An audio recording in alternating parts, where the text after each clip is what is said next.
हर किसी के गांव में कोई ना कोई ऐसी बुआ जरूर होती है जो ससुराल में ना रहकर मायके में गुजर बसर कर रही होती है। कभी बात करिएगा उन बुआ से, रिश्तों की काली सच्चाई जीती रही होगी वो।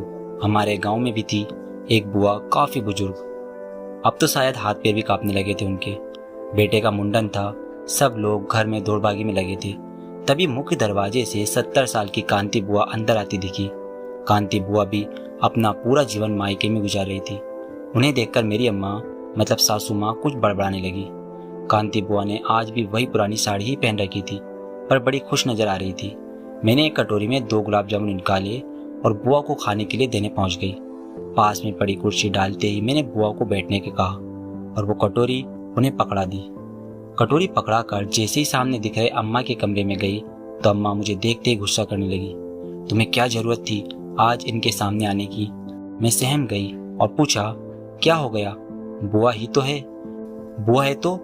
वो बांझ है, पता नहीं क्यों शुभ कामों में मुंह उठाकर चली आती है। जाओ अंदर, अब सामने नहीं आना। मैं वापस चली आई, पर मन में अजीब सी हलचल।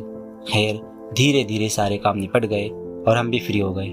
एक रोज घर की सभी महिलाओं के साथ गांव में ही मंदिर गए तो सामने कांति बुआ फिर दिखी। हम आगे जाकर बुआ के पैर छूकर हाल पूछने लगे। बुआ बड़ी खुश हुई और कहने लगी, हम इसी मंदिर में रहते हैं, आओ बैठो आकर। हम मंदिर में ही बने कमरे में गए। कमरे में एक रस्सी पर कुछ 1-2 साड़ियाँ लटक रही थी और एक कोने में बिस्तर लगा था। पीछे से सासू माँ को आते देख हम फिर उनके साथ घर चले आए। खैर सासू माँ ने उस दिन कुछ नहीं बोला। एक रोज पता चला बुआ नहीं रही। बुआ को शायद उनके ससुराल से भी मात्र बच्चे ना होने की वजह से नहीं रखा गया था।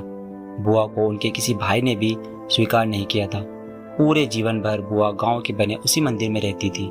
पूरे गांव में कोई भी ऐसा नहीं था जो उन बुआ को देखकर खुश होता।